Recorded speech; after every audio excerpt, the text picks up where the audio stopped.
Hi, hi, beautiful souls. Wow, just a few technical hitches there. So, finally got here. Hopefully, Larkin will be joining us very soon. Just going to do one quick check, just see, 'cause it says I'm live. And we always need to just check that little bit. Oh, and then you get to see the back of your head for some reason. Well, hey, you always know it's live when they appear like and look like this, but there we go. Hi. Hello, beautiful souls. Look forward to connecting with you all as you find us. Probably, hopefully, you've been looking and keeping an eye on the streaming just to see if we've gone live or not. And please, when somebody does pop in, just check and let me know if you can hear me, because I'm trying out a new headset and microphone, and the test told me it was working, but you just never know. One way I can check, I guess, is just to pop on my Facebook here, and it says I'm live, but it's not showing anywhere. Let's see. There we go. Let's see if I can hear myself. It's not showing anywhere. Yep, I can hear myself, so that's a good start, isn't it? Wonderful. Okay, excellent. Well, wow. What a few weeks it's been, guys. Sorry I have not been around as much recently, but with obviously for the last time I popped on live, some of you became aware that my daddy took his transition. So as a family, obviously we had that going on. Yeah, so obviously it took me into a space where I just needed some time out and just to really chill, I guess, rest, grieve, do all you need to do, and spend a bit of time, alone time, me time, and all of those bits. And then just this past week, I had my mum come and stay with me for a few days as well. So that was nice to have her with me. So of course I couldn't make this past Monday for that reason, with having mum alongside. But other than that, life is good. Life is just plodding along as usual. I'm still busy when I have my moments behind the scenes creating. Just been studying a new form of mixed media art. So I've now got that going on and really excited to be just bringing that back into being. And I think for me, this brings in an awareness that when we have a lot going on behind the scenes, you know, with our relationships, with our family, with work, with friends, all of those things, all the normal day-to-day, you know, human stuff that we do in this spiritual life that we live, we can get very caught up in the day-to-day and just continuing to process and do these things. And you can forget how to just relax, how to just take time out for yourself. And I think for me, one of the beautiful things that I'm doing at the moment, and I've mentioned it before, is this lovely program called Curate, which is Qrit. And it's been developed by a lovely chap called Luke Scott. And I've done my level 1. I'm now just moving into level 2 and getting to grips with studying that. And as a result, because you have to do practice sessions with others on yourself and obviously for others, you get to get sort of, I guess, regular energetic upgrades, healing, however you want to refer to it. And I feel that that's one of the things that's really helping keep me grounded, keep me in a place of peace and tranquility, even though everything's been going on, but also being able to acknowledge that there are times when I really need to take a step back, when I can't be constantly doing, being, etc. And because of that reason, that's partly why I've not been present so much on here. You may notice that I've been popping on doing little lives on my own pages, just brief ones, very quick ones, not for too long. and doing other little posts and things, because I think as well, being able to maintain that gentle flow of energy also helps keep you in a little bit of balance, but without going into overwhelm. So for me, I've realized that it's very important to do and take on that downtime, that space of needing some time out to do the things that I love to do. And when I came across this lovely little 4-week course or 4 video course on flowers and mixed media, I thought, why not? It intrigued me. And now I've got the bug and I'm back into doing some creating there as well. So things are really starting to, I guess, flow again. And it is important to, I feel, balance what you do in your work day or your everyday when you're at home, uh, dealing with family and all of that, to really find something that does light you up. That, there's this phrase that lights up your insides, that really sings to your soul, sings to your heart.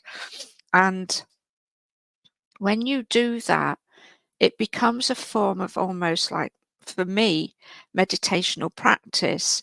Yesterday afternoon, I was sat just preparing the mixed media that I need. So clipping art, colouring in art, um, just cutting up, being like a kid, cutting up bits of paper to, and I when I say bits of paper, I don't just mean plain paper. It's paper with it's craft paper, art paper, just in preparation for being able to make these mixed media pictures.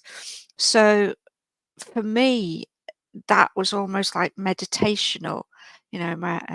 My partner was busy watching the Formula One racing and the football and all of that in the background. But just by being in that zone of doing what I was doing with my artwork, I really felt like I was able to tune out the external world and just focus on what I was doing. And it was really lovely just to get that creative feel back in.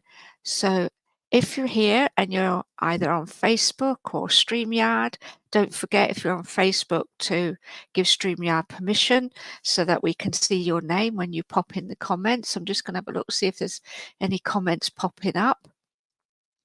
Hi, KZ, lovely to see you. Thanks for being here.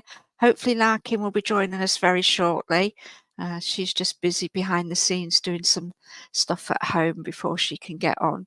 So that will be good if she joins us shortly. If there's anybody else here on Facebook, on YouTube, StreamYard, wherever it is you're logging in and watching, just pop up and say hi so I know that you're here. And we can just get this little bit of angels in action going. One of the things that I'm creating at the moment, well, 2 things. I'm creating loads of things. I really need to bring myself into focus a little bit and start to complete. But I get so many ideas and it's like, I really need to focus and just get that sorted and then prepare that. And then, so I need to just bring some into streamlining and really sort of get them out there. But one of the things that I have done and is complete and is ready to go is my page is called Susie Antara Creative. If you're not already following me, pop along, click the follow button, the like button, and just come and follow my page. What I post on there, I tend to share to some of my pages, other places, but not everything. So sometimes there's a little bit of some content on there that you won't see anywhere else. But obviously, for those of you that may know, Facebook now have brought in this opportunity where you can subscribe to a page, and I have been very blessed to be given permission to become somebody who can use that part of the Facebook process. So my Susie Antara creative page is now a subscription page. So you can see it for free, but if you subscribe, you get put into a private group. And in that private group, I will be offering other things that will not be offered anywhere else on Facebook or Instagram. So one of the first things I'm offering for the first 10 subscribers to that page is a free mini reading. Now, my readings are, around $75, £75 to have a reading. So you're gonna get a free reading, more or less, for 99p a month. So, what can be better than that?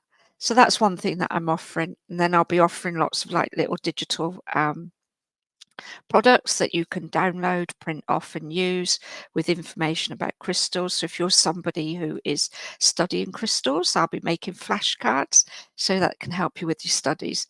And lots of other things that are just formulating in the mind at the moment. And a couple of them I think are going to be like video courses. One is already in halfway through completion. Um, that one is going to be on visioning. It's based around vision board work, but it's going to be a little bit more than just that to help you vision what it is that you want to bring into your life. What do you want to have as a goal this year? What dreams have you aspired to that perhaps you haven't yet brought into fruition?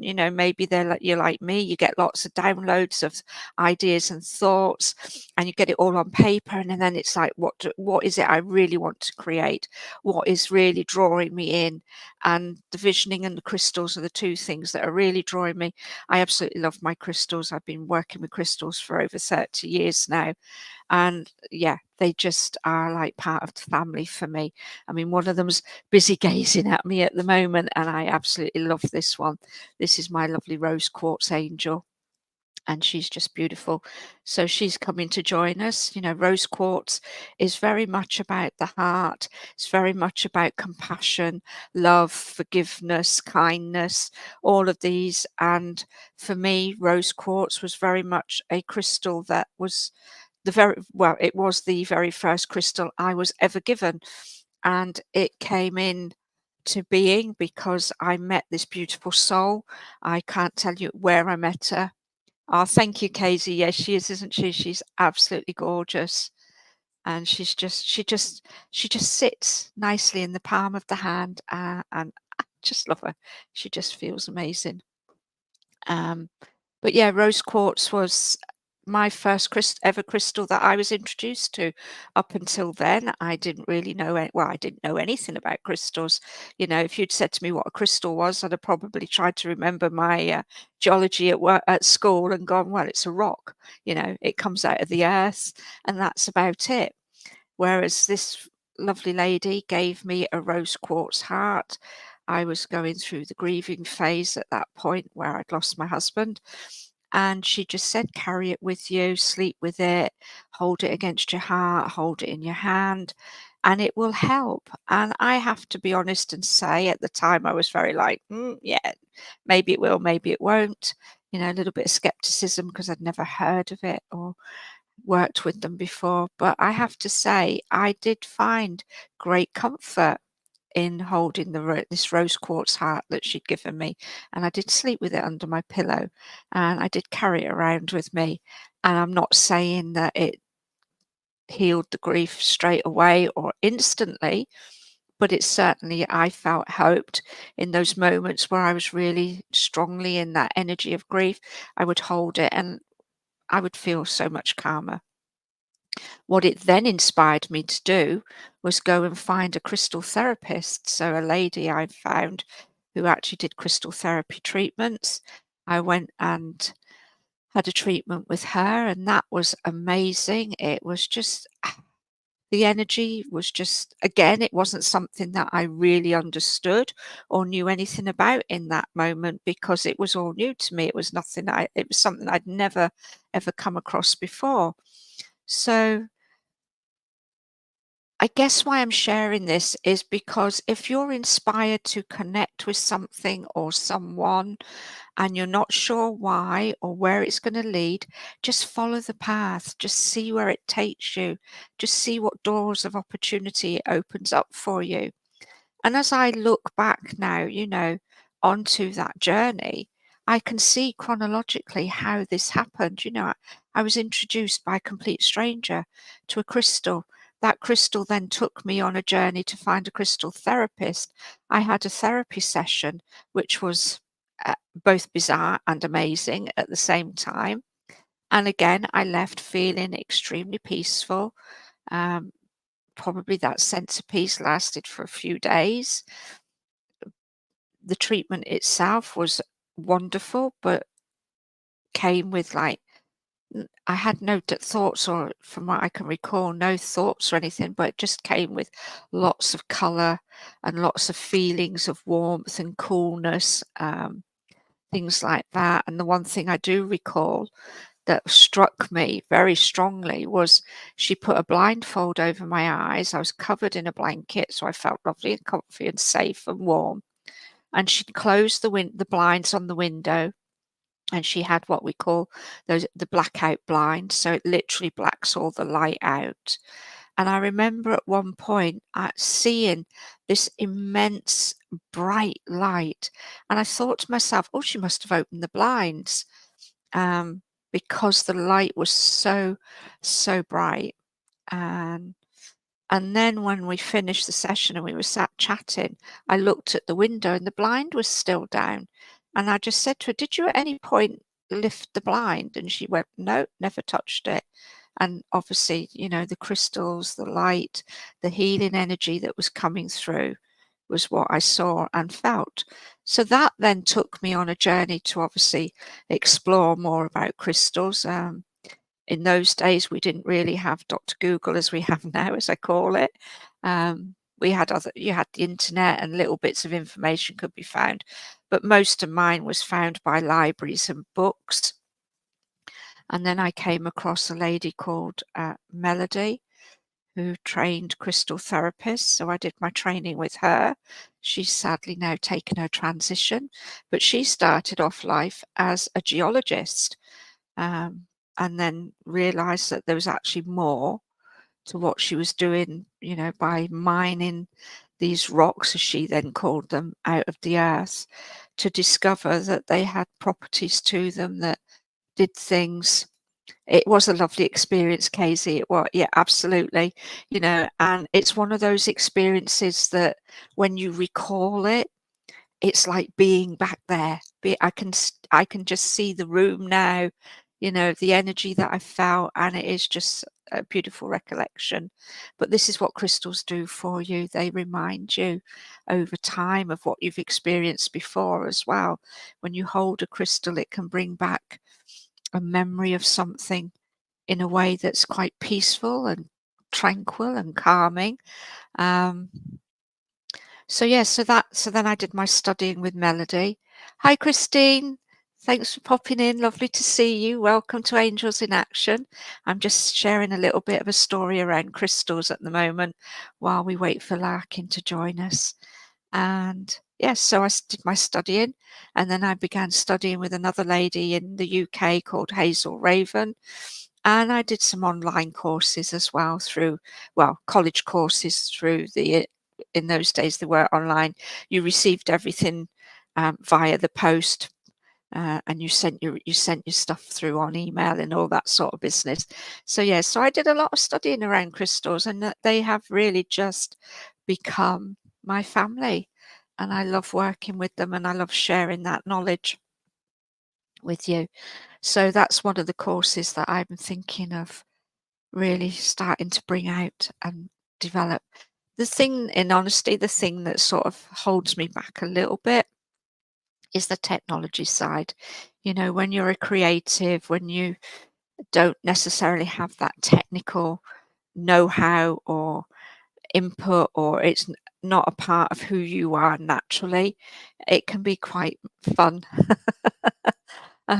to overcome the challenges of working with technology. So yeah, so that's what brought me to where I am now with crystals, I guess, and just wanting to share them with you, to share how they can help you. The one thing I've learned about crystals is they are a facilitator. They have a beautiful energy. When you connect with that energy for the purpose that you want to work with them for, they can help you to begin to find your own way I don't ever say that these will heal you. What they will do is will help you facilitate your own healing journey, your own healing process. And it's just amazing how they can help you. Having said that, I have had a couple of experiences where I've had, um, I would say, an instant healing from a crystal. Uh, but it was sharing a headache. Had a headache for well, I woke up with it, and I'm not somebody who suffers with headaches. They're not something that are a part of me. I'm very blessed in that respect.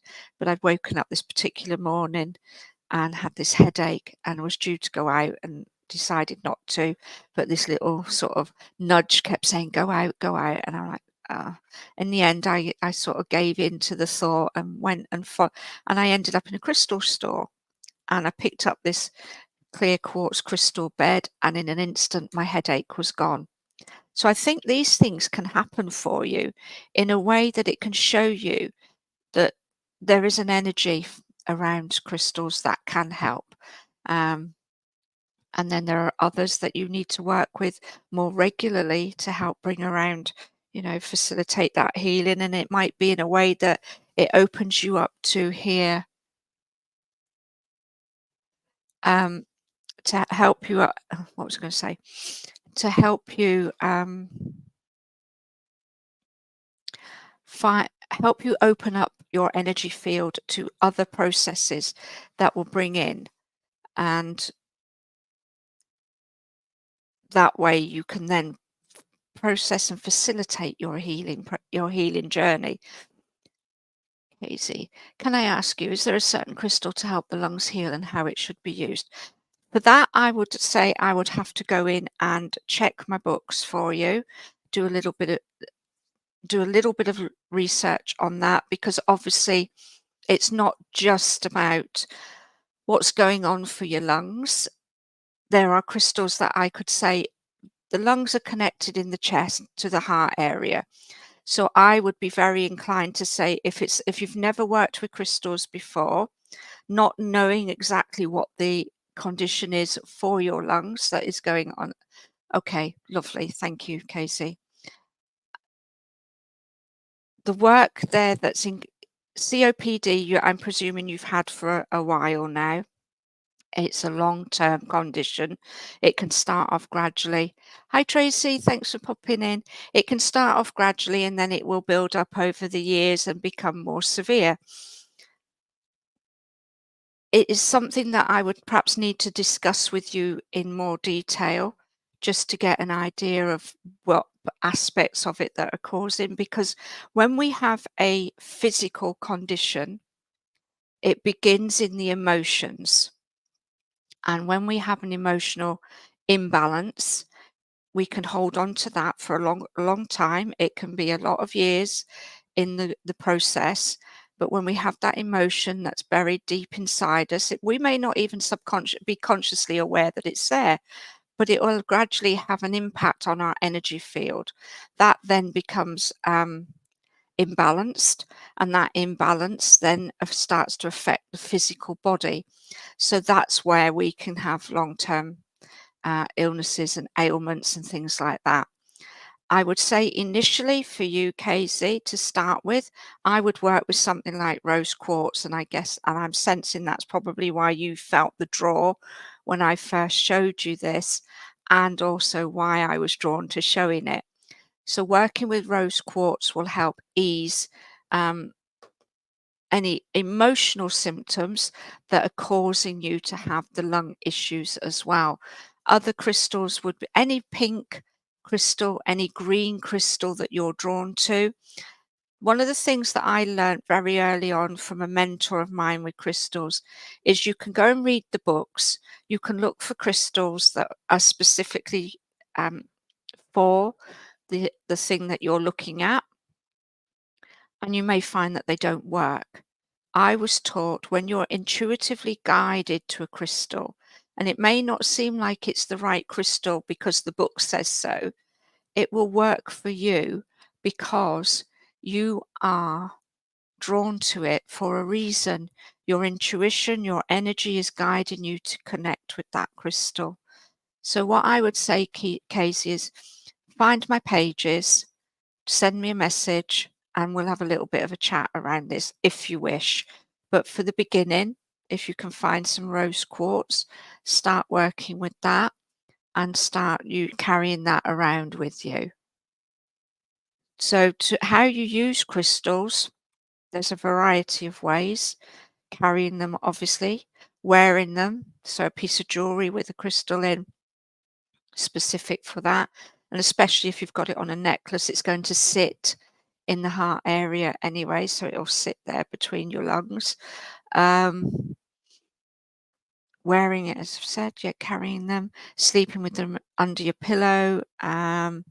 You could lay with it and just rest it there and just lay for however long you feel comfortable. You can make what we call crystal waters, crystal infusions, and the way to do that is to use some purified water.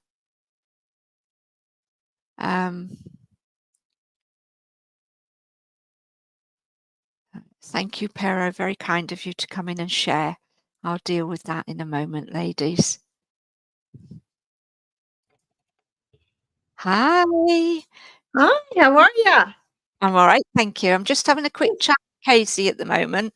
Oh, hi, Casey. I've seen you on all morning. Welcome. Yeah. In the meantime, Larkin, if you'd like to just have a little chat with Pero Dong here, who's sending us the usual requests to Oh, yes. your favourites. The people that want to be marketed, advertised, and shared. Yes, we can do that. Absolutely. Yeah, Thank I know you. how you look. Yeah, thank you. So yes, so Casey, so another way to work with crystals is to make what we call a crystal infusion. So you would get some natural mineral water, preferably something that's quite pure rather than just straight out of the tap, so filtered water, something like that. A nice glass or a jug, and if it's rose quartz, you can put rose quartz directly into the water. You then leave it for 24 hours, in sunlight and moonlight if possible, but if not, just leave it on a windowsill and it'll be fine. Cover it with a little bit of cloth so you don't get any dust or anything in it. And then after 24 hours, you can just use that to drink.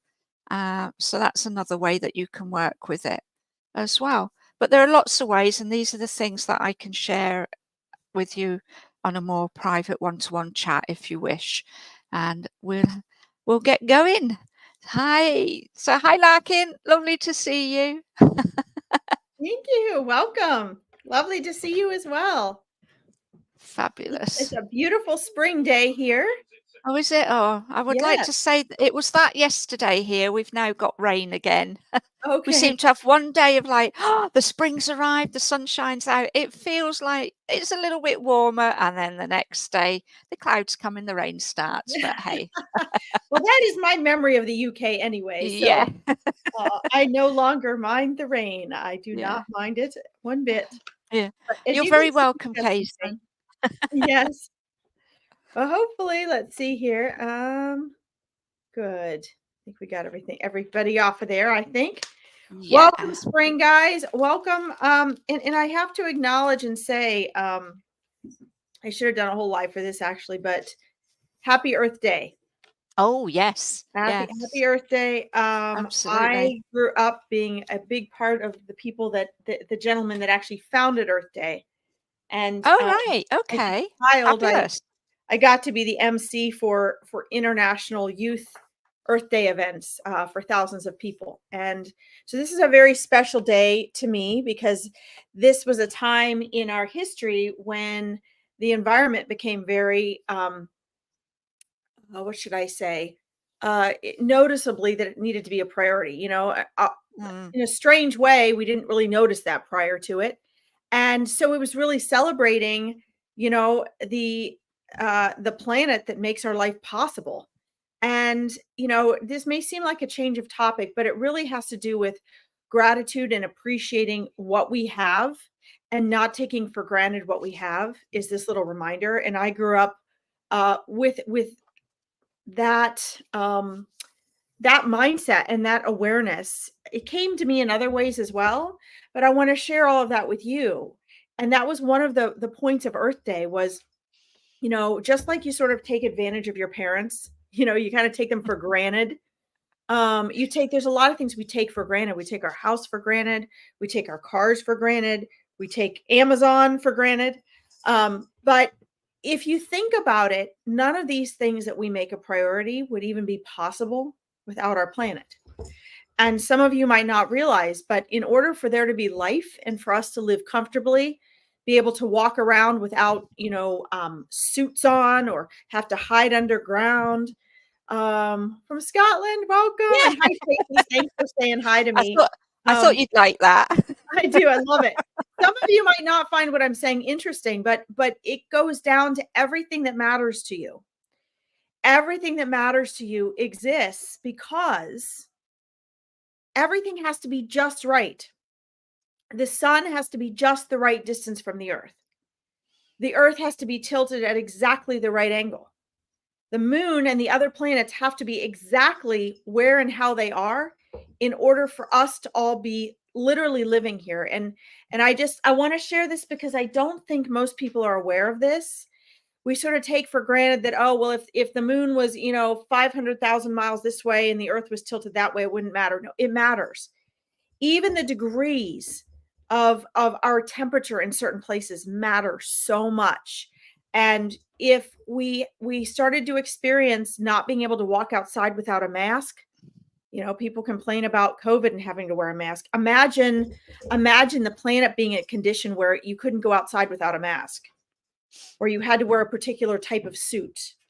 Just when you go outside in nature today, or you look out in your window, just in honor of Earth Day, shouldn't we thank the planet that gives us life?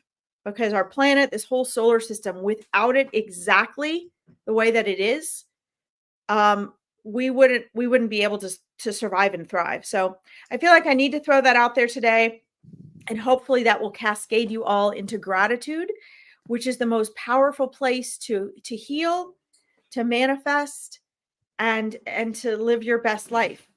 So Absolutely. And that's wonderful, because it reminds, I came across this yesterday. I've just completely lost track of dates, to be honest. Oh, me too. It's all out the window. And my timeline reminded me of something that I'd posted about 3 years ago about Earth Day. And I was like, oh, wow. But then I came across an article and I absolutely loved it. So I've shared this as well.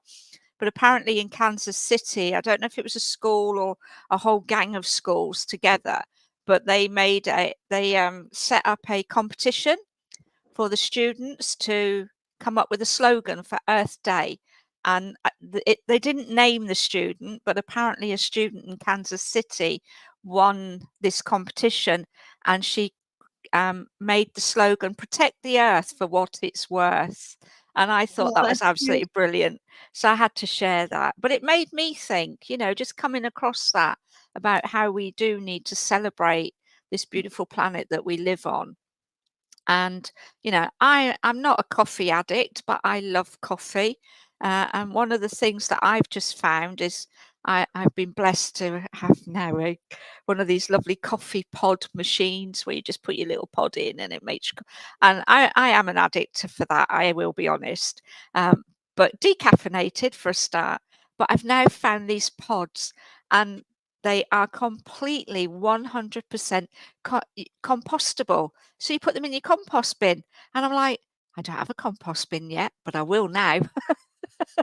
Absolutely. And the best part of them all as well is they're pink, which is even more glorious.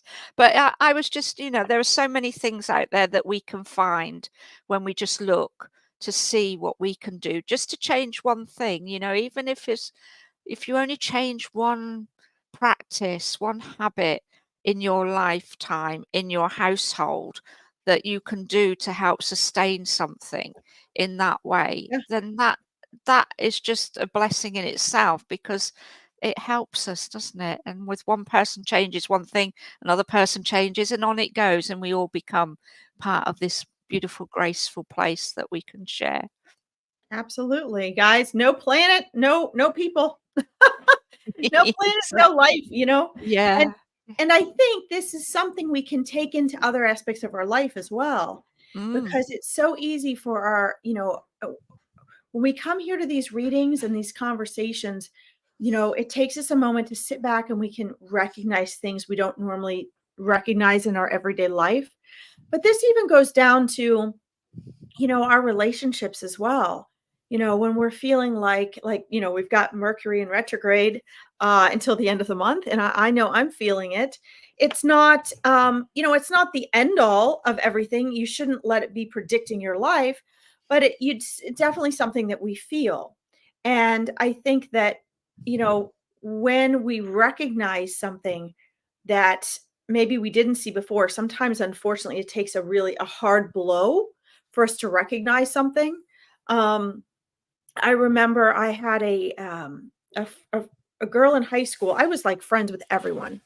And I had a friend in high school who really just, there was a period of time, our sophomore year, where, or junior year, she just absolutely was smothering me. I mean, I had no room to breathe.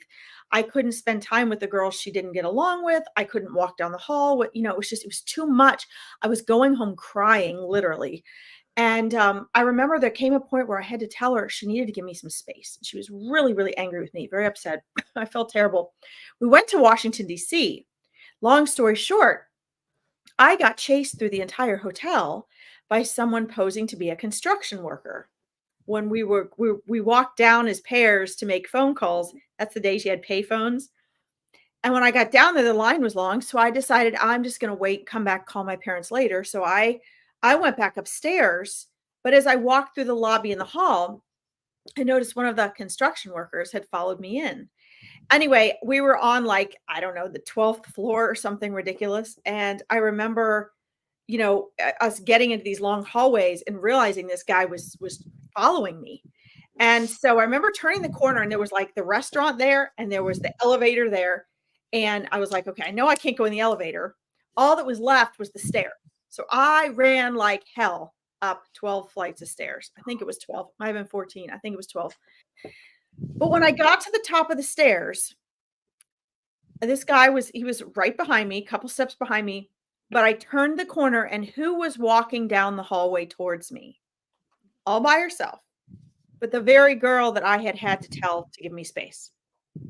The irony of this was phenomenal because for 6 months I had gone home crying every day because had to get space from this girl.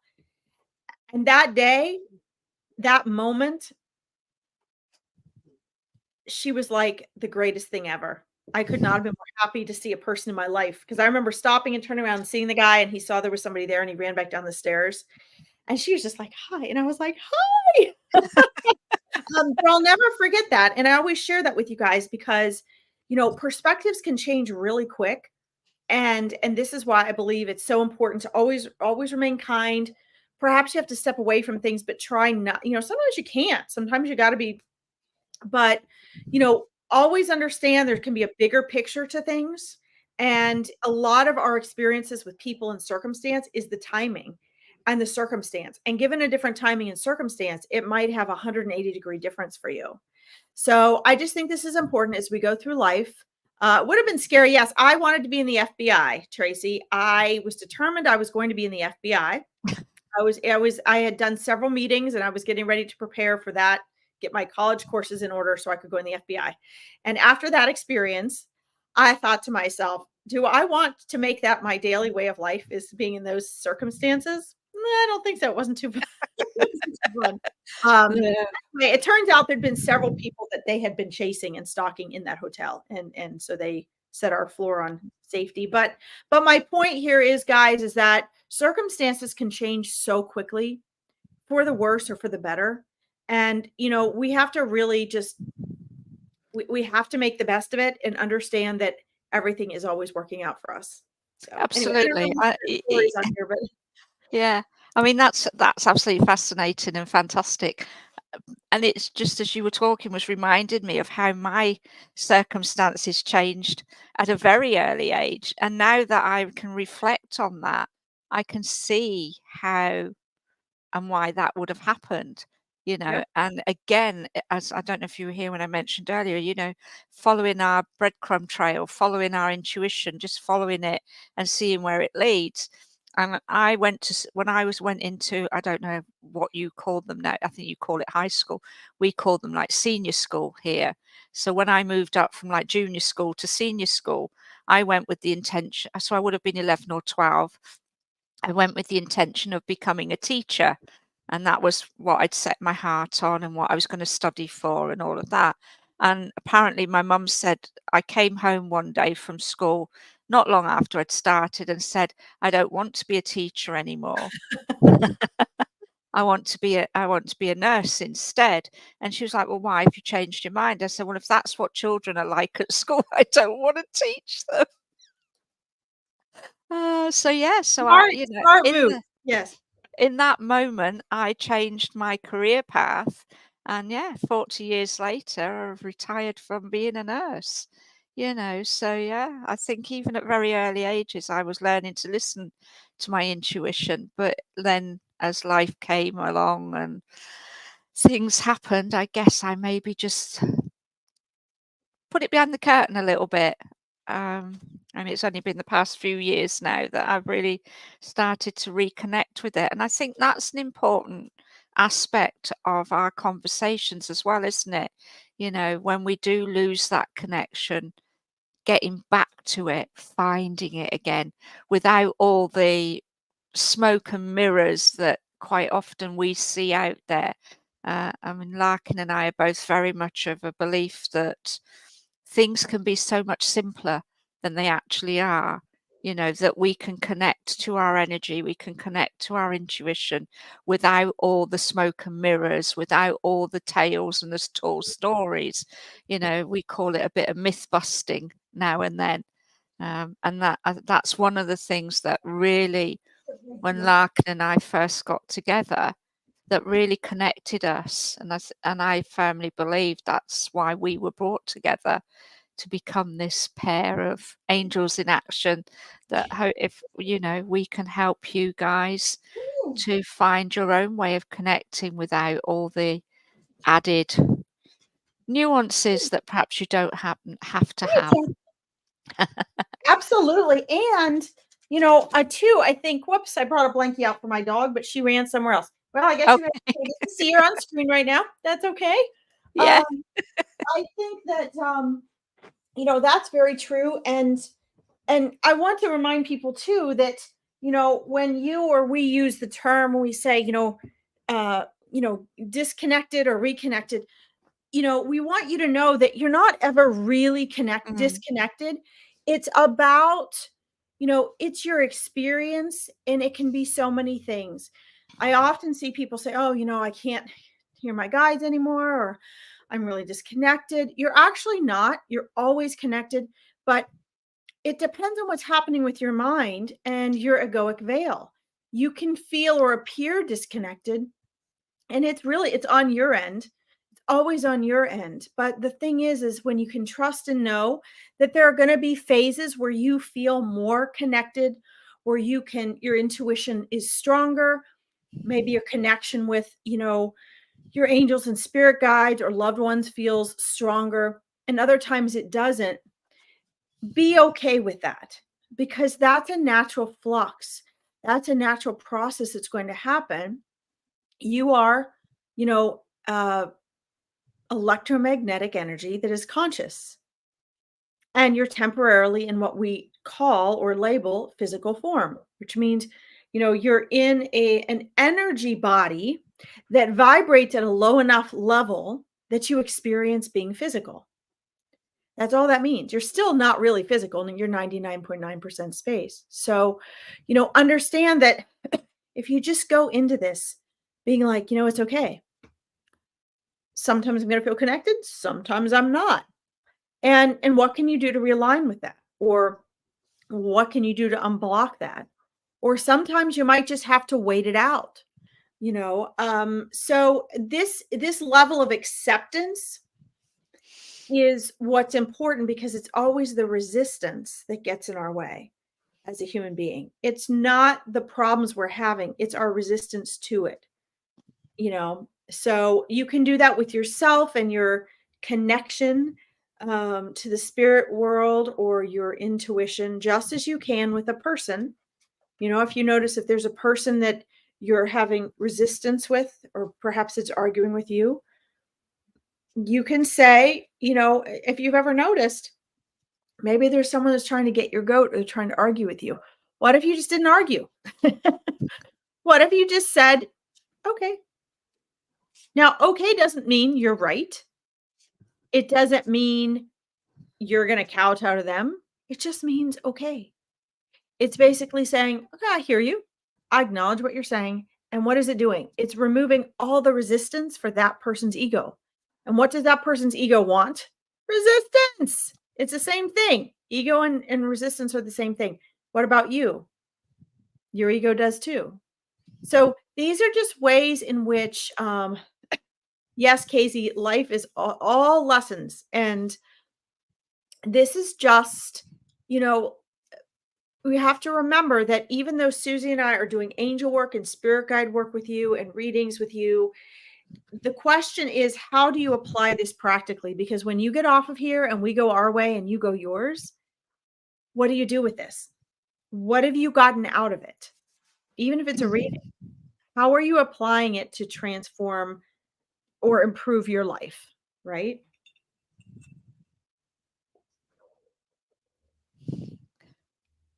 And on that note, a blissful silence. I thought I'd pause and wait and see. Yeah. Sometimes we just, oh, thank you, Tracy. That's very kind of you. Yeah, we appreciate you We guys appreciate joining. that. Absolutely, because without you guys, we wouldn't be here. No, and So, I think it's important to remind all of you too that although most people I know have really been having a tough 2024, mm, in a tough month. I know for me, it's certainly been kicking my butt. But I think another important thing to keep in mind is when things tend to be, blowing up or continuing on a certain way, change is the only thing that is a constant in our universe. mm, It must always happen, and things are always changing and evolving and moving. So even when things seem like they're not, or things seem like maybe you're stuck, um, you're not. And sometimes the craziness that you see in the world, it is preparing for something else, right? It's, what does a volcano do before it explodes? So, it's signs of inevitable change and transformation, and we just have to do the best we can in our part to get through that. yeah. One of the Hey, things I was yes. talking about before you came on earlier, a bit earlier, was, obviously I've had a lot go on these past few weeks with my dad and everything. And one of the things that I sort of realized was that by allowing yourself to be, and as hard and as difficult as that time was, just allowing myself that space just to be actually gave me peace. It brought me back into uh, realigning with my energy, I guess, and finding things to work with, to help me through the process as well. Whereas if I could have just gone into that whole, you know, pool of grief and woe is me and, you know, all of that. But I chose just to be with it and think, okay, this is a change, as we know, they don't just go. They're constantly with us, just not in that physical, I'm able to touch them form. Uh, and the other thing I found myself doing was reconnecting with my artwork. And as I thought about that, something popped up. I found a little course and I'm now playing with art again, which is something that I love. And I quite often forget to do it because I'm so busy doing everything else. So yeah, I just feel that if we can accept change from a space of almost peace, then that change isn't as difficult to come through as it could be if we didn't. Yes, and let me jump in here, Casey. We see your question, and it's Yes, amazing. I can't wait to get into absolutely. it. But I do want to add on to this from a mindset coach perspective as well, because I that's such a powerful point. Susie. And again, guys, it goes back to resistance. You know, I totally agree with Susie's absolutely right. Like, you want to come at it from a place of peace. How do we come at it from a place of peace? What disrupts peace? Well, you are peace. Your eternal consciousness, your soul is in essence already joy, love, peace, and abundance. It's already those four things. It is in identity. When you are not experiencing that, it is the resistance of your mind. As Eckhart Tolle says, mind is synonymous with ego, which is synonymous with resistance. Without the mind and your thinking, there is no resistance. So when you don't have peace, when you are not embracing change, there is resistance. And as a human being, we naturally resist change because to change, the ego is change is a threat to the ego, right? The ego is there to keep you alive in a physical form, but we're now in a society that we don't need it to survive every day. We don't have to run from the saber-toothed tiger. They actually weren't around when humans were around, but we don't need that. And so our ego, since it has not evolved in, over 10,000 years, is still going to react to everyday things. A person not texting you, someone giving you a dirty look, you not being invited to a party, you not getting promoted. Your mind reacts to all of those things as though it was life and death. That's why you have anxiety and get upset. And so we need to be programming our mind into a lower degree there, so there's not so much resistance. So what Susie's describing is really embracing change instead of resisting change. And our society encourages us to resist change because it boosts the economy. You want to, get anxiety meds. You want to self-soothe on TV and social media. You want to go shopping. You're going to eat. You're going to get addicted to cigarettes. All those things benefit from you not liking change. So, keep this in perspective from a realistic point of view. I think that's really important. So, can we, as we start Casey's question, can we go back to the first one and just read them in order? Do you mind? She just all she did was just change slightly the wording of this. So it's the same thing, but she's just changed to what she meant to say. That's fine. So I'm going to just read this for everyone in case people are just listening, even on the rebroadcast. Can I please ask you both, in spiritualist churches here in the UK, most have 7 principles on walls. The last one, eternal progress, open to every soul, quote unquote. And it annoys me as animals live on and deserve recognition. What are your thoughts on this, please? Now, I did want to read this one because it did seem different to me, even though I understand what she's doing. I meant eternal progress open to every soul when I feel the humans should be dropped as animals deserve to be recognized. Thank you for asking this, Casey. What an important question. Did you want to start, Susie, or did you want me to? No, I'll let you begin as the animal communicator. I knew you would love this question. Yeah, I love this question, and I'm going to put this one back up because this one's a more complete question. So I want to give you guys a little bit of history here. Just a quick summary of history, which, I'll do on my animal communication pages and that as well. You're going to find similar themes here as we share how history has sort of changed our perception of things. I absolutely agree with you. Animals have souls just like we do. The only thing that sets animals apart, non-human animals, guys, we're animals too, believe it or not. Some people hate that I say that.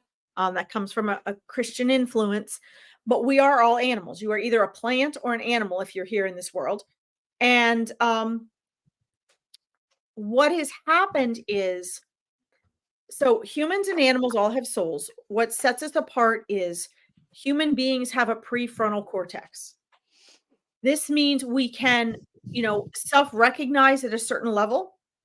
We can do certain types of critical thinking.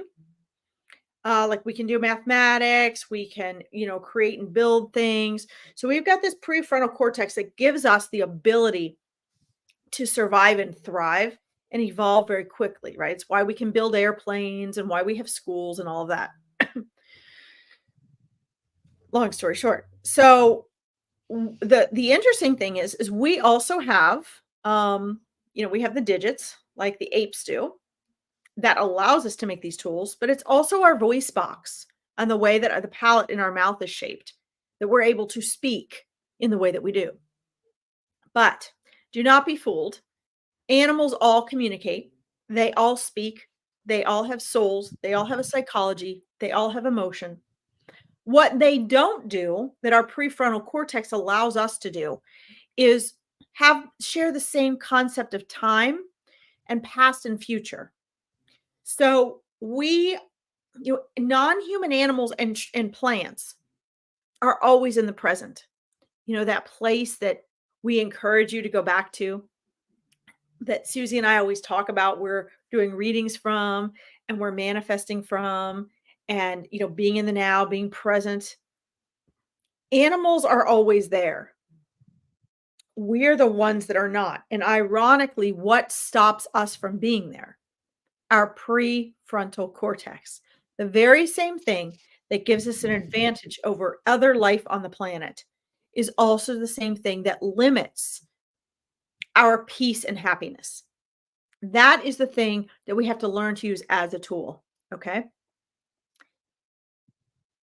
Unfortunately, and it's going to sound like I'm knocking Christianity here, and in a way I am. Okay. I have a very close relationship with Jesus. But Jesus as the person and the teacher was not here to create a religion, Christianity. It is the humans after he left that decided to use his name to create something that really controls society. Many people meant well, but if you look at what's happened over thousands of years with the Christian church, and for those of you that are Christian, you don't have to be offended. Just understand that religion is man-made, it is not God-made. And yes, everything is God-made, right? But you are also God. So when you understand the oneness, what happened here in what you're talking about, it's not just the spiritualist church, Casey, it's most churches and many religions. If humans can separate you from nature, then they separate you from the essence of who and what you are and the realization and the oneness and the connection that you have with nature. You are nature. If human beings can separate you from that, if they can make you afraid of nature, if they can teach you that nature is there for you to use it instead of you being a guardian of nature, if they can teach you that it's there for you to use and you can cut down the forests, if they teach you that it's dirty, if they give it the name pagan, then guess what? You have a society like we have now, where we don't value plants and animals. We don't recognize, the church ultimately stated that animals were lesser than us. Jesus didn't. The church did. The church has taught that in many of its sects. Okay. Sects, not sex. Okay. So this is really important, I think, to go back and recognize the real history, because many people were brought up in a Christian household and you just kind of take it for granted. And so that subconscious programming is that animals don't have souls. They don't deserve to be recognized. They have to go somewhere else. They don't go to heaven. And the truth of the matter is that they're here to teach us. They are here to help. They hold that presence and that consciousness when we're not. Okay. And they also grow and evolve. But what's going to happen, Casey, is that one person at a time, such as yourself, has to share and give the opportunity for others to re-recognize that. Because as individuals, we're going to have to recognize, usually through our relationship with non-human animals, that they have souls. That not only do they deserve a place, but no matter who says animals don't have a place in heaven or their souls don't go on, that doesn't change anything. They still do. They still come through. There's still consciousness, just like you and me. It's just a different frequency. Okay. So anyway, I didn't mean for that to take a long time, but I want you to understand that it actually has a place in history.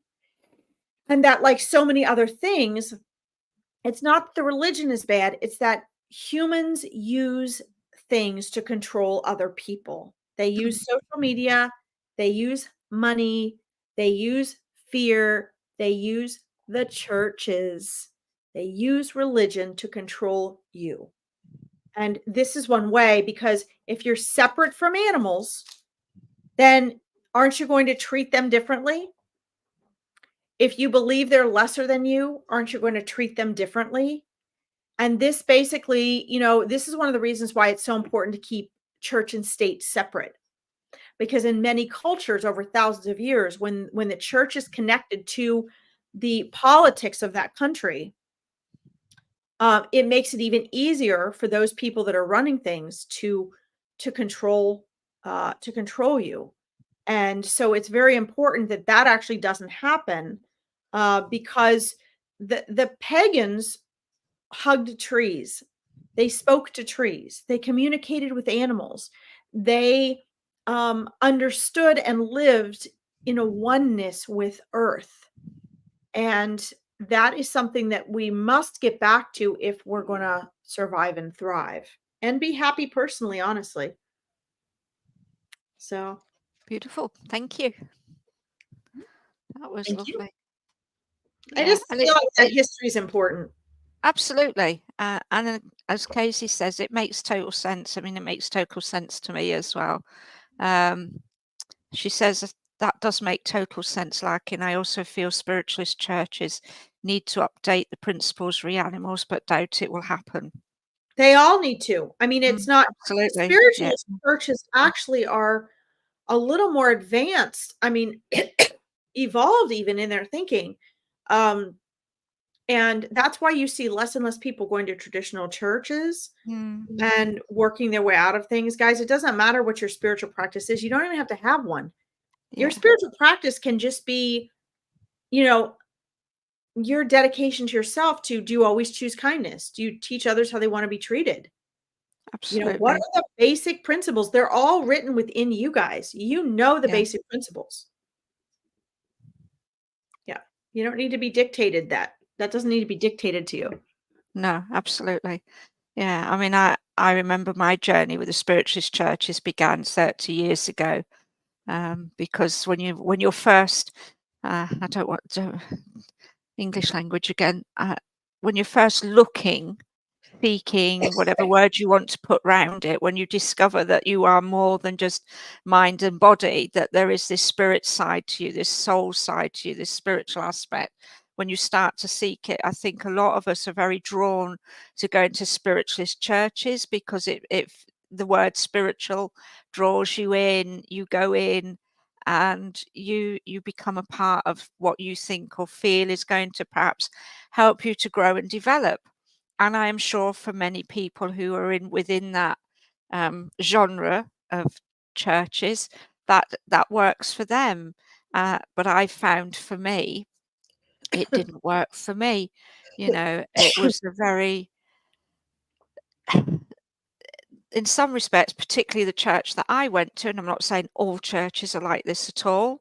Um, it was very rule based. You had to follow the rules, you know. You couldn't wear certain items. When I used to do platform work, you couldn't wear certain items of clothing as a female on the platform. You couldn't wear a cross, even though for me, a cross didn't have the same meaning. I had a beautiful cross that my mum had given to me as a present that had been a gift from her grandmother, and maybe at the time that she received it, it did. But for me, it was a gift from my mum to me, and that's why I liked wearing it. So things like that where I'm a bit of a rule breaker. I'm a bit of a rebel, I guess. Yeah, You know, rebel. Yeah, rule breaker. you Everyone. know, I was like, well, no, I really don't enjoy this almost dogma that came through, and these rules and things. So it started to become more uncomfortable for me to be there. And my final straw was when we were going up on the platform, and our mentor teacher had the only way I can describe it was a hissy fit. with one of the other members of the church, threw the church door keys at him and walked out and stranded us. And she was meant to be up on the platform with us, supporting us for our first demonstration. And I'm like, okay, that's very interesting. But when you get up there and you do your connection and that, the one thing that's important that, it doesn't matter whose ego is trying to bend you to their will. At the end of the day, your connection is with yourself, with your inner wisdom, with your own knowing, and with those spiritual guides, angels, loved ones, whoever it is that you are connecting with that are there to guide you. They're the ones that know. You know. You don't need to walk through the door of a church to know what you know and make that beautiful and divine connection with that wisdom. So I would say as much as we would like to see the changes made, in updating their principles, it might happen, it might not. But with each person like yourself, Casey, like myself, like Larkin, and there are others out there that I know who have gone on to open their own churches without them being a church, their own centres, and have a completely different idea of how to run them. There are people out there making that happen. And it's like one drop in the pond makes a ripple that goes outward and outward, and another drop gets added, and so on. I've always had this feeling, this sense, this belief that if I can guide one person to shine their light in the way that's right for them, then they will go on and shine that light, and somebody else's and somebody else's, and eventually the changes will happen. Absolutely. I mean, that's all we can do, guys, is, we have to Sorry, I'm just reading Casey's comment. we have to, do this one person at a time. Love, educate, and influence. And each time you elevate your energy to loving and accepting and understanding and embracing non-human animals and their equality, you are shifting the frequency to allow for more of that. And you're making it easier for others. And it's going to be a slow progress. Look at the way we are with discrimination for one another, and racism and sexism and all of that for one another. It's the same thing as what we do for animals. So, we may not recognize that, but it's the same mentality. It's the same egoic issue and challenge. And so look at throughout history how people have discriminated against one another. Now we're bringing non-human animals into the mix. So we have to remember it's a process. Absolutely. Yeah, one step at a time. And it's not just the English language, it's words, human words. Trying to put any of this, I mean, when Susie and I are interpreting spirit for you guys, it's literally like thousands of languages. It's frequency coming in. I don't know how we know it, but we do. And as it gets closer and runs through our mind and our consciousness, it becomes more and more clear and interpreted. But, and it's different with every soul and spirit and energy that we work with. And, eventually it works through a filter that we can understand. But when we take it the other direction, then, and we have to try to put these concepts or communications we have into words, it does feel very limiting. Yeah, very much so. But it's how we have to communicate here in this world, right? Yeah, So, for sure. absolutely. Absolutely. It's important. So it's good for you guys to understand that. And that's why we want you all to learn to practice as well. When you guys get into a practice, and you learn to dip your toe in the water, you learn to test these little things out for yourself. and awaken your own abilities, then you have a greater understanding and capacity to do it as well. And that's really empowering. So, yes. Good. Well, just, Tracy, go with what you want. Whoops. Susie, we do this all the time. What you want to do, Tracy, is go with your strengths and then elaborate from there. Right? So as you're practicing, make more comfortable what you're comfortable with and what your strengths are. And then you can, test things out, step out a little farther, or recheck them with your abilities and skills that are already practiced that you're comfortable with. And like anything else, you're expanding your horizons, right? So maybe you're good at baking bread, but you're better at hand kneading than you are using the bread machine. And you want to get better at the bread machine, right? So you're going to take what you know about the hand kneading and apply it to that. Or maybe you're better making sourdough than you are making rye. Okay, so take what you've learned, recognize the differences, and expand your horizons. And everything's going to be a process in this world. It's not going to be like this. You'll have your aha moments like this, or your realizations of how things have shifted like this. But everything else is a process. And as Susie said a long while back in this broadcast, if you can embrace change as a way of life, as something you just accept and know is going to happen and is part of everything working out for you, then everything shifts. If you can even start to initiate change and make change as a way of life, you can apply that to these other things too. Okay, your way of life is everything is a process, versus people that want everything yesterday, which is what society encourages. And why does society encourage it? Because it knows it's not possible. Hmm. So if you are constantly struggling because you need and expect immediate gratification, which we talk about here a lot, spirit knows it doesn't work that way. But if you are that 95% of your mind you're not aware of is programmed for that, and you don't get that, what's going to happen?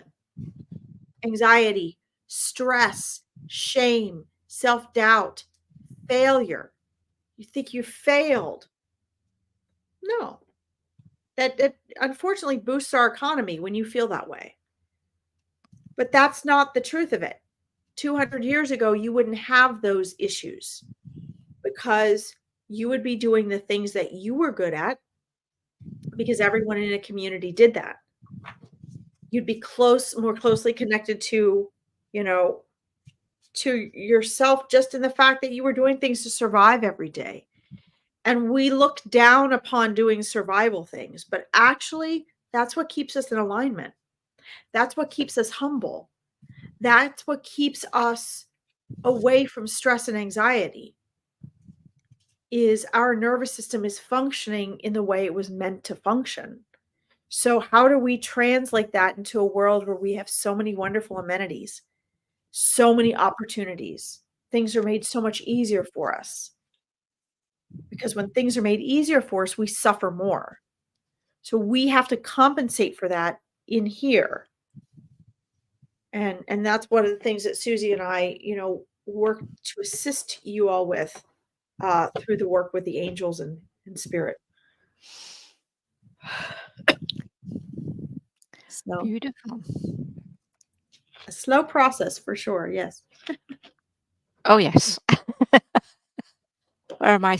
30 years on and still learning, still developing, That's right. still connecting. Susie, did you have any things that you want to share?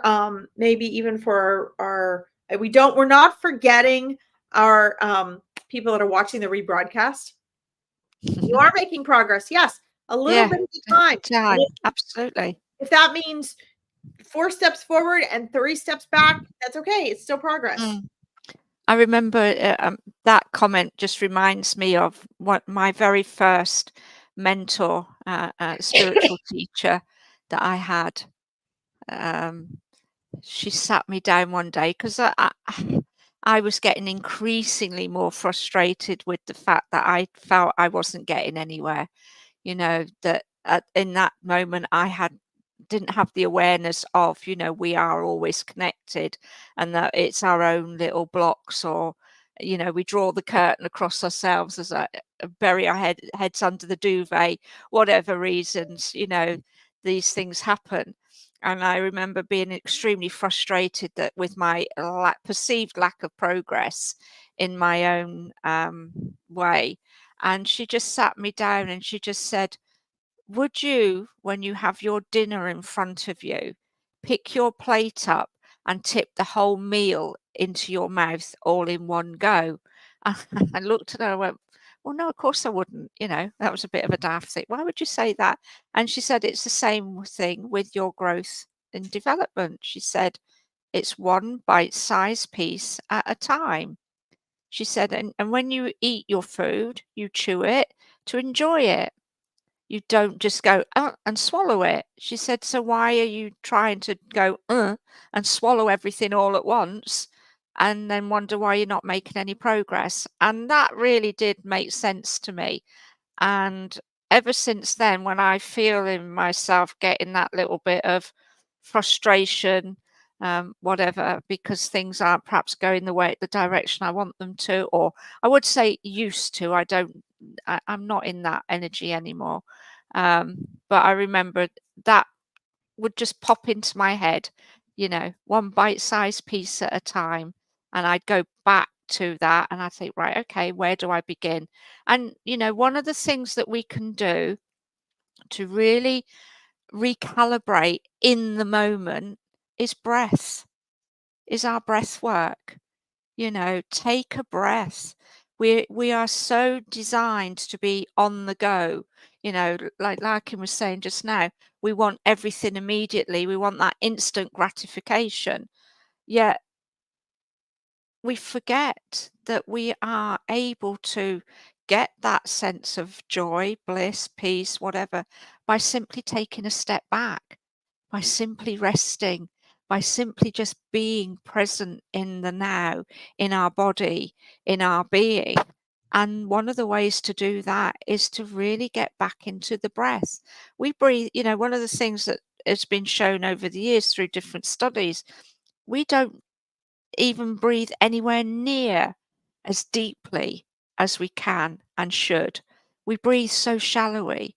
We might think we're taking a nice deep breath in as we breathe, but we're not really. We're only using perhaps even half of our lung capacity on a normal breath. To deep breathe, we're probably only even really using 80% of our lung capacity.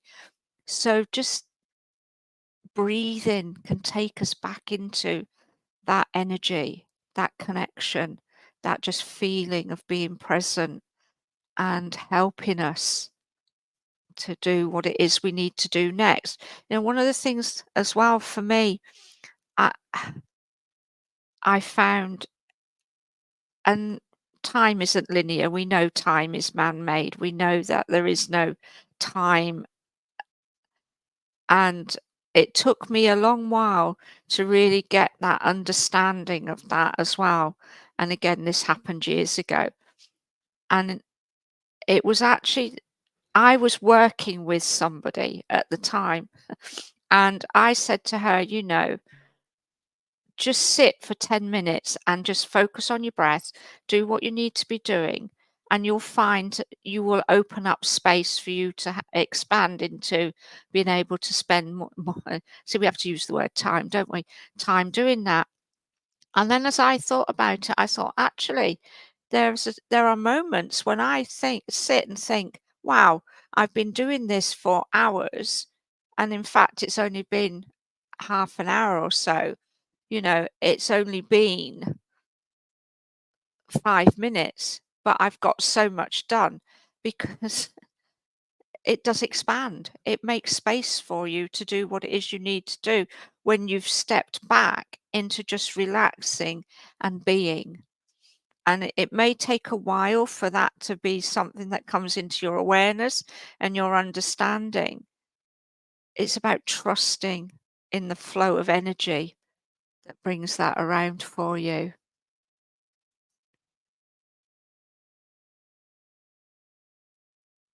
Okay. All right, Casey. Absolutely. Well, again, I hear what you're saying, and I understand that the condition you have does make things difficult for you to do that. For me, I would say a few times a day, just practice taking a deep breath, just one deep breath. And I know you say that that's something that the COP stops you doing, but when you can work with that over time, you will find that that will change. It's part of this is also about knowing that you can change this, knowing that you can do this, knowing that with trust in yourself, your higher wisdom, the divine, that you can change this process.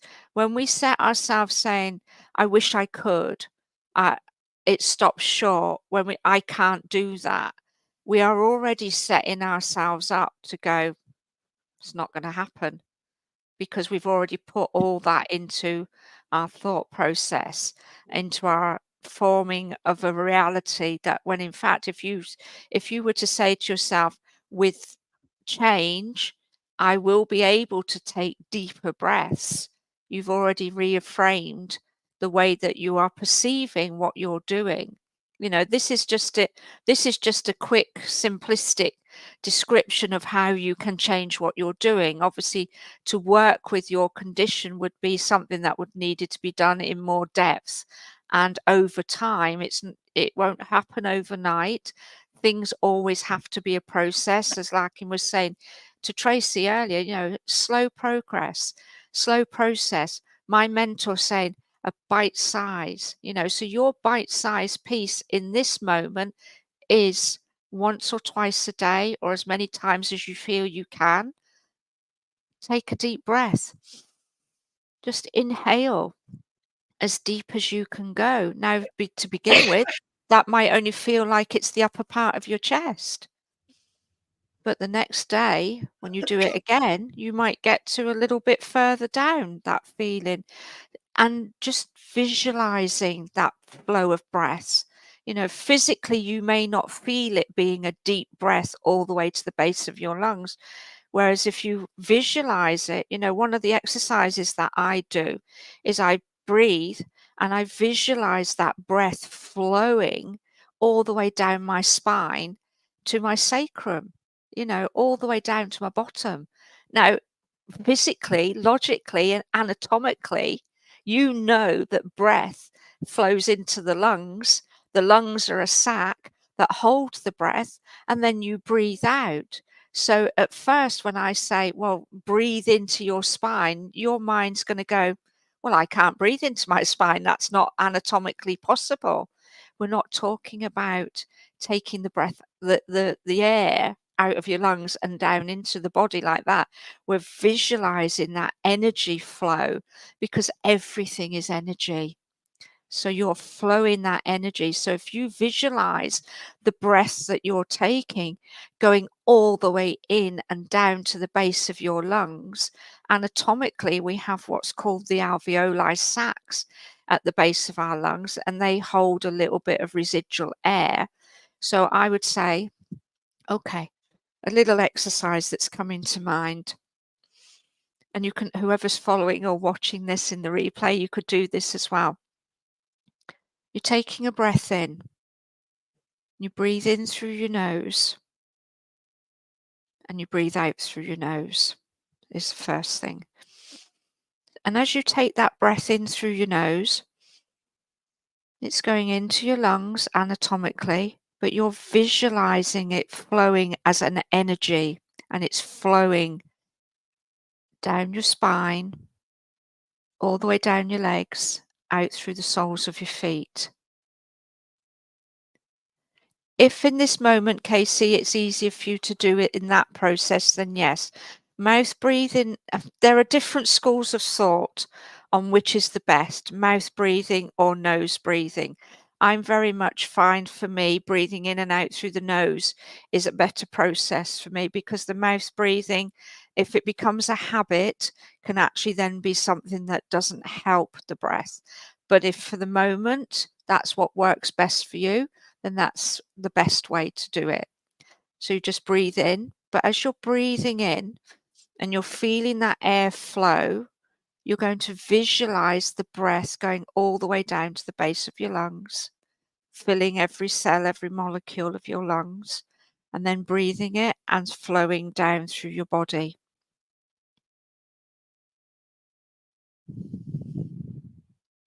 And as you feel that breath coming in, and then you release it, just be aware of the energy that you're sensing. Be aware in this moment you have no thought. Now, having said that and having spoken, you may now find that you're having a thought. So again, breathe in. Visualize the expansion of your lungs, filling with air, and that flow of air moving down, down, down, out through the base of your spine. Perfect. And then release.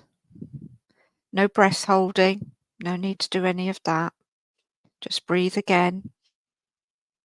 Breathing in, visualizing the air expanding all the way down your lungs, down to the alveoli, filling every cell, every molecule, every part of your lung tissue with the energy of breath.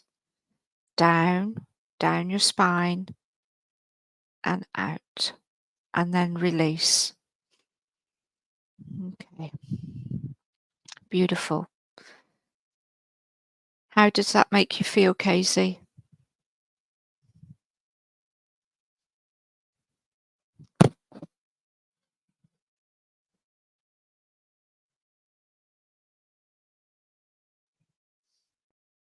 I already feel peaceful. I was feeling peaceful before I began, but I feel even more peaceful now. So, but that's a little exercise that you can do when you're feeling, when you've got anxiety, you're just feeling a little frustrated, something's not quite going right, you just, somebody said something and you don't know how to respond. Just breathe. Perfect. Wonderful. And it doesn't have to be all the time, just a few times a day, just every day, a little bit at a time, and you will notice a difference. I want to sort of comment on a different aspect of this in general, because what Susie gave you is so important. But I want to look at, like, up here in your comment when you said lucky people that can do what you say, it makes so much sense. I want to go back to the positive comment at the end, but I want you guys to see this.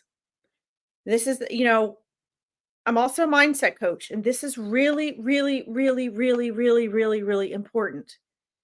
Lucky people that can do what you say, it makes so much sense. This implies that perhaps you can't. When we say lucky people that can do what you say, that implies that some people can't. This is the type of self-awareness Tracy, I love, was saying, I'm aware enough now to see my growth. This should apply here.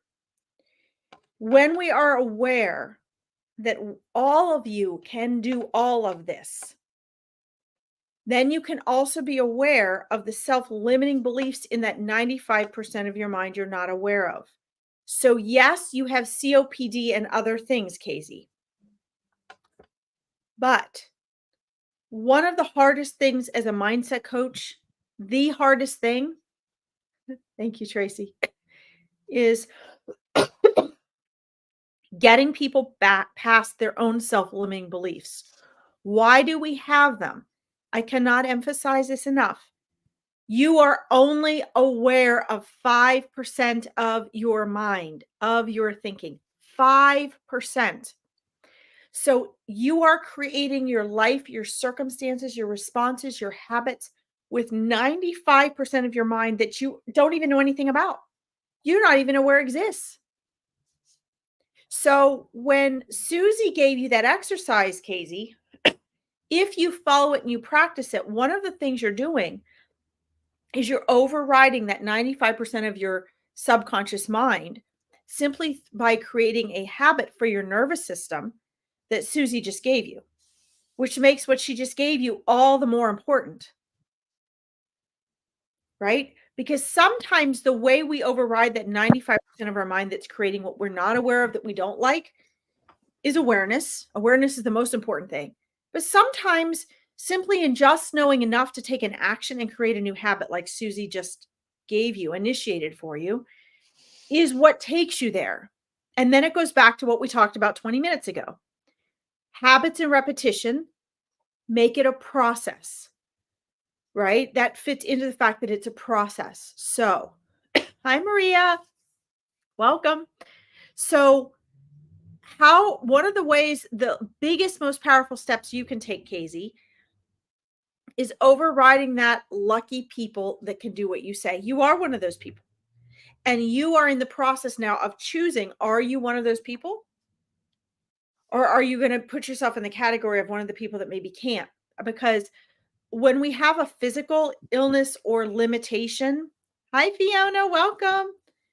This is one of the things that makes everything the hardest, right? When it's physical, it says to our brain and our body and our nervous system, oh my God, this is the hardest thing to override because it's physical. We can't ignore it. But you've got to understand that any of these things can be changed and healed. This is the work Dr. Joe Dispenza does. He says it can take up to 3 years just to start to reverse a disease from someone. Not to be totally healed, to start to reverse it. Why? Because it takes that long to do the mindset work. So, just like we spoke about last week in this program, yes, you guys are here for angel work and metaphysical work, but it's all part of you and your reality. The mindset work, the choices you make, these physical habits like the one Susie just gave you that you now have an opportunity to use, that has to work hand in hand. That's your part as a human being right now in working with your spirit team. This is some of your work, Casey. So we can hide behind, I have this physical limitation, this chronic disease, this ailment, or we can say, okay, this is what I'm experiencing now. But if you want true healing, like the exercise Susie gave you, you're basically retraining your body, your mind, your nervous system to a different way of breathing. Have your doctors given you that? Probably not. Have they written that on a prescription? Probably not. They might say, oh, sure, you can try it. That might help. But in reality, what better way than to retrain your body, mind, and nervous system? Because your body, mind, and nervous system is trained by the COPD and what you believe that is, right? Anyway, sorry, I had to jump out of this box and share this with you guys because what's going to make what Susie gave you work is your attitude and your mindset about it. And if you choose to make it the habits and repetition. And then you might have to give it a few weeks, a few months, maybe even a couple years. But what you're going to find is that these transformations will be happening probably when you're unaware of it. And then one day you're going to go, oh my God, I can breathe. Or I'm not having this issue as often during the day. And you're going to find that little exercise that Susie gave you made all the difference. Anyway, I had to throw that out there. No, perfect. Thank you. Because all these things are great, but then we walk away and we get caught back in our habits. We don't create the change. Absolutely. And the other thing I want to add to that as well is that, again, it's about when you start doing these little processes and you work with them regularly, is having the awareness that once you start to shift this energy, because this is what it is, it's energy. other doors of opportunity, whatever that may be, will open up for you. Now, when I talk about doors of opportunity, I don't literally mean that, a miracle door will open and things like that. I mean that other things will come into your awareness. So, for example, I recently was suffering with a pain between my shoulder blades. Now, my instant response to that pain was my awareness and understanding that everything is energy. Our emotions and our thoughts are the energy that provides us with the imbalances that occur in the physical body. So I looked at what potentially could be causing this pain. And obviously, I'd been carrying a lot of anguish and anxiety, not anxiety, but a lot of worry and anger around the process that my father went through before he passed away. So I looked at that. So I did some energy work with that. Um, and then as I continued with the energy work, the pain eased a little, but it didn't go away. And then a little bit of awareness came in. And when I talk about awareness, this might be a thought that pops into your head. It might be a conversation that you have with somebody. It might be a magazine article that you pick up and read, and it just coincidentally is talking about whatever it is that's going on for you in the moment. And my little bit of awareness was my posture, something that I've now managed to work with. And as a result of that, I was watching something on YouTube, and whether this is the internet listening or whether this is universally guided intervention, I don't know. But a YouTube video popped up with the exact exercises that I could use for this pain between my shoulder blades. So a combination of exercise, realizing perhaps my posture was partly at fault, the energy of carrying the weight that I'd been carrying with regards to my father, and doing some energy healing work as well, have all been a combination of things. So and changing the way I was thinking about things as well, and releasing the anger around my dad. All of these came together, and whilst the pain hasn't completely gone, it's now just a little tiny nodule of awareness. It's gone compared to how it was. It was very, for a couple of days, very debilitating. So I think what I'm trying to share here is that now you've got this little exercise to work with, and Larkin's explained to you, how to change your mindset around that and work with that as well. Just be aware where you may hear or see or sense or receive some guidance around another process to add into what's going on for you as well. And not just for you, Casey, but for anybody else who's listening. This is the processes that we take. We used to, I mean, I know I did it. I studied Reiki for many years in the belief that it would heal, it would cure me of certain things that I had going on in my physical body at the time. What it did was it gave me a lovely way of relaxing and changing what I was doing, but I now have the awareness that what it does is it helps to facilitate us opening up our awareness to receive as well, So I'm just glad that we're able to share these nuggets with you, and look forward to just hearing more from you as to how you're feeling and what's taking place. I just want to quickly acknowledge Maria. I know and Fiona. I did try to get to say hi to you earlier, Fiona, but I missed it. Sorry. So it's lovely to see you here, and Maria. And Maria's just sharing a little bit of a false alarm.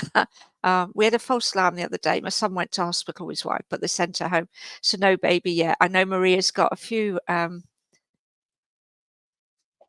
think I've frozen. Yeah, we can Yeah. hear you though. All right. Okay. Yeah. I think grandchildren are starting to arrive, Maria. So congratulations. And hopefully it won't be too much longer before this little one arrives in the world as well. So hopefully you can still hear me because I've gone and frozen again. Yes, we can hear you. All right, perfect.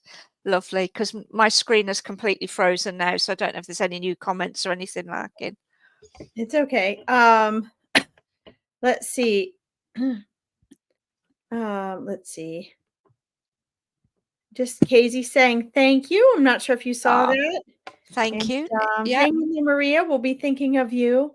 I know that there is, and what you were just saying at the tail end of your work with Casey, Susie, I think Mm. is really important too. It's such an important part about using like the Reiki example. Keep in mind, guys, that in our society, to make money, people will often try to make a particular method or technique or something the end all and sell it as though it's the thing that works.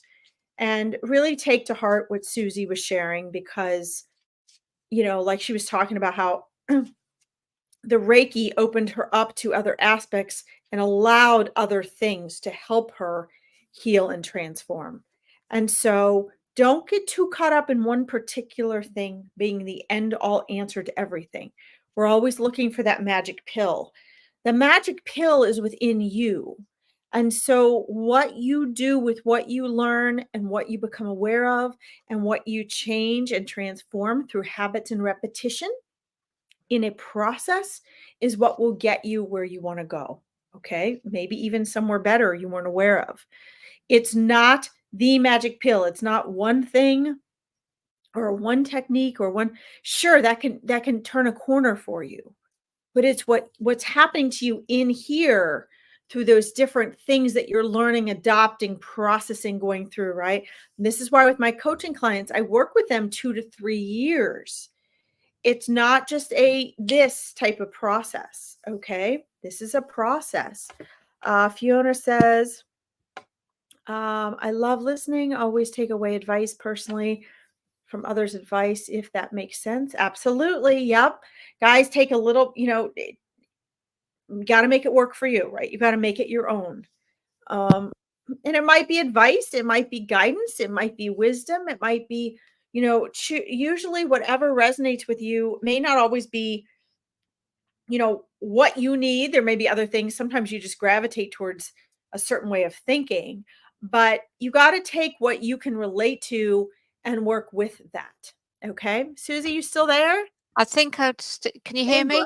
Yeah, we can Yeah, hear you. yeah. For some reason, my camera's just decided to go black as well. So, I'm sorry. yeah, That's I am weird. still. I like the frozen one better, but that's I okay. know. Yeah, I need to change that picture. That's from that was from before, Oh, either just before or during lockdown. So, no, I didn't mean I don't like the picture. oh I no, like no, I the know what you mean, picture. but I just, I I'm just gonna. liked your frozen, like it felt like you were there. Um, Yeah, quite I often when your screen freezes, it's always at the wrong moment, isn't it? When your tongue's poking yes, out or you've got that screwy face on, whereas at least yes, that was happy hands. that's right. Well, I know that So, in a short while, I'm gonna have to log off because I actually have yes, another live broadcast at 4, and I have to make it to my parents by then, and I have to get to the horses, which is why you guys have seen me running around sure. trying to get my animals settled. No, that's Yeah, absolutely perfect. It's perfect timing for me as well because it's 7:30 in the evening here in the UK, and I have yet to have something to eat. So, I haven't had breakfast yet today, so I hear you. Um, yeah. I do want to give us the opportunity to share things we have coming up. Susie and Hmm. I are doing things both together and independently, and we try to make sure that you guys all have free, low cost, and paid things that you can participate in, depending on what works for you, and support and opportunities for you throughout the week that we both do, both independently and together. And so I want to make sure that you guys know that. I still have yet to post my calendar for the rest of April on my pages, Larkin Psychic Medium Spiritual Interpreter. I will do that. That includes both Susie's and my stuff together and mine, just as Susie normally posts our together stuff and her own. So if we wanted to just take the time to share what we've got going on, Susie, Mm, and then we can literally absolutely. turn them Yeah. loose in the world for the day. For sure. Well, for me, there's a little bit. sort of in the balance at the moment, all behind the scenes. The main thing that I have got up and running miraculously, because I didn't think I had completed it, is my Susie Antara creative page. There is now the option to subscribe to the Susie Antara Creative Hub. And it's the new Facebook thing that they've brought out where you can get subscribers to your page. And it's for a nominal amount per month. I think mine's set in obviously GBP UK coinage, so it's 99 pence a month, which I would imagine equates to something like $1 in America. So what that means is you can come in, subscribe, and there'll be a little private group whereby I will share things with you in the private group that won't be shared on any of my social media. It will be private and exclusive to that hub. As to what exactly is going in it, I haven't fully got there yet, but there will be one of the things that I am offering is the first 10 subscribers, you will be entitled to receive a free mini reading every month for the time that you're in the group. Now, when you consider that my readings are $75, that is a phenomenal opportunity to be one of the first 10 in the group. That will be for the length of time that you stay in the group. That's one thing. I've got a couple of video courses that I'm perhaps going to do little mini versions, and then they may get expanded out into sharing, working with Larkin on them and making them something else as well. But lots of little ideas are germinating. In fact, I've got so many coming in I that love it. the creative side. The other thing as well is I've shared this before. If you can hear a noise in the background, that's Peaches having a scratch. And she's belting the carpet at the same time. It's the curate. So this is a modality of energy work that's been created by a gentleman called Luke Scott III. It was something that he received during meditation.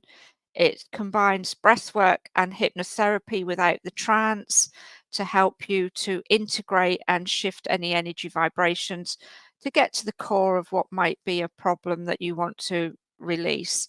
I've had some amazing experiences with it because obviously training with it, I have to also receive as well as give.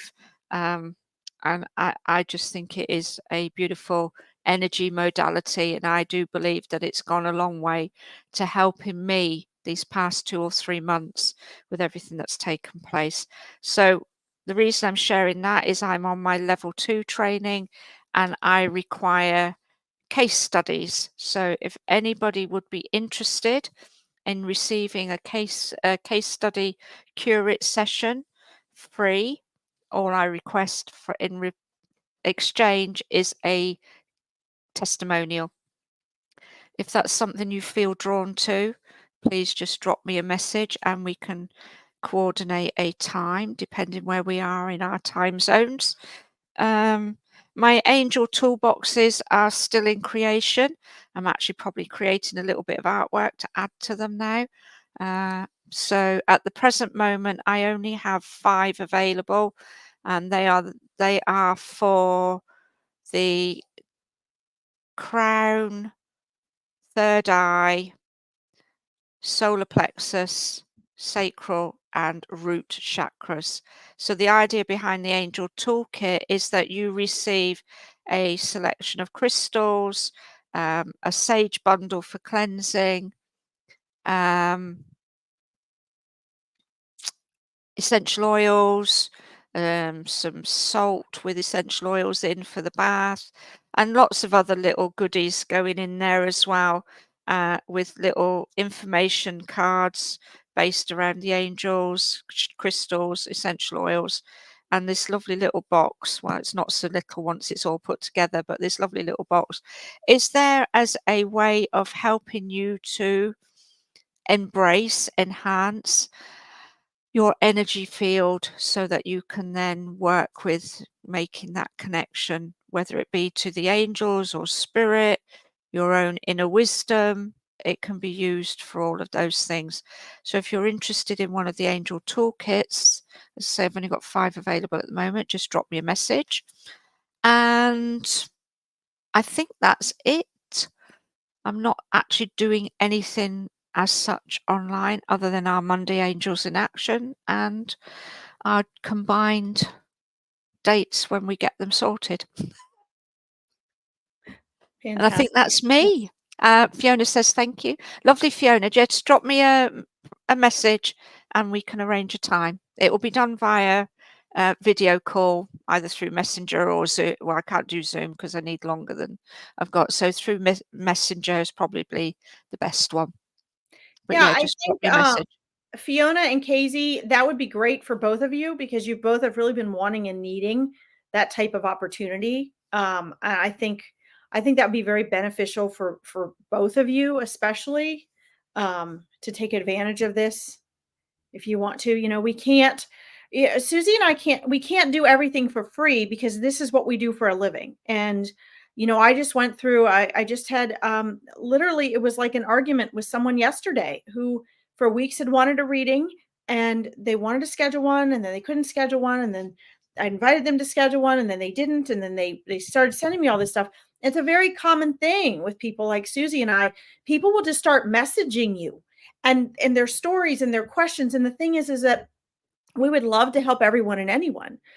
But what happens is when you have dozens of people doing that, you can literally spend your whole day trying to politely tell people how this is a business and you have to do it. And Mm. people expect you as a reader, at least this has happened to me for years. It was one of the things that deterred me from getting on and doing all of this is you feel like you're constantly telling people no, which is why we've set up websites and our pages and all of that.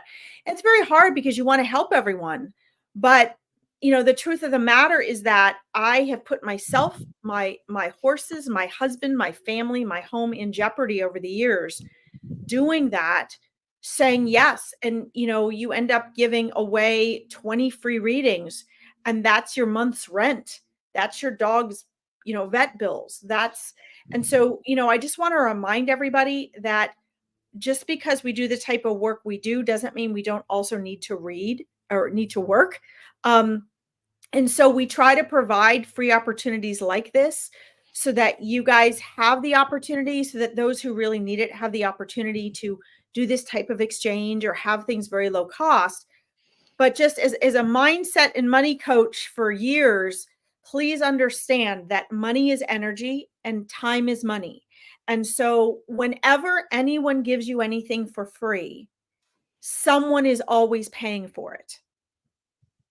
I'm going to say that again. Whenever anyone is giving you something for free in one form or another, someone is always paying for it. So if I've had coaching clients that have gone off with thousands of dollars of coaching and not paid me, I struggle, my animals struggle, my husband struggles, we struggle and suffer because that is hours and hours of time that I've spent. So just understand wherever you go, even if you're giving somebody something for free, that energy is given somewhere because money's energy. So please at least make sure that you are gracious and patient and understanding with that individual. My readings always go over. So if someone pays for a half an hour reading and I give them a 2-hour reading, I've basically given them 3 readings for free.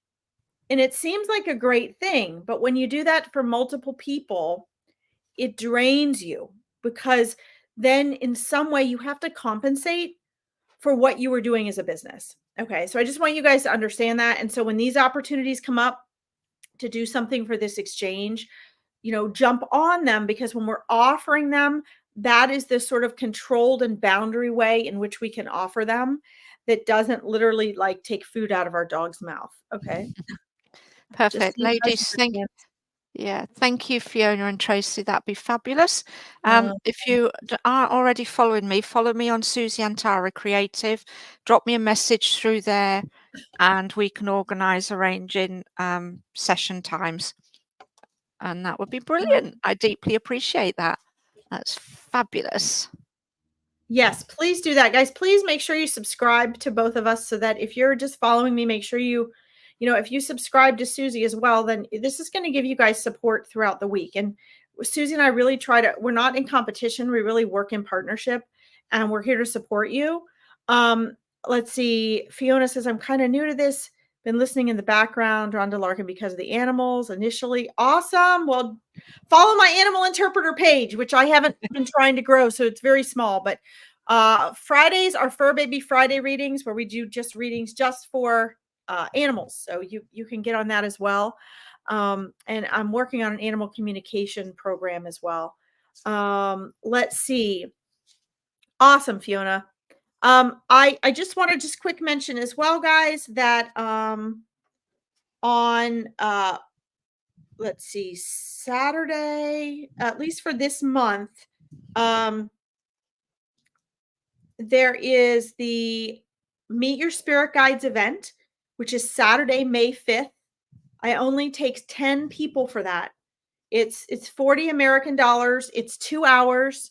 You can register at larkinsreadings.com or find the event pinned to my Larkin Psychic Medium Spiritual Interpreter page. You will leave that event meeting at least one of your spirit guides. Okay. I hold the space and show you some different methods for allowing them to officially introduce themselves. If you have trouble doing that, I step in and help them to officially introduce themselves to you. So everybody leaves that event at a different level of connecting and knowing their spirit guides are present, connecting with them, and being able to leave that event working with their spirit guides at a new level. Okay.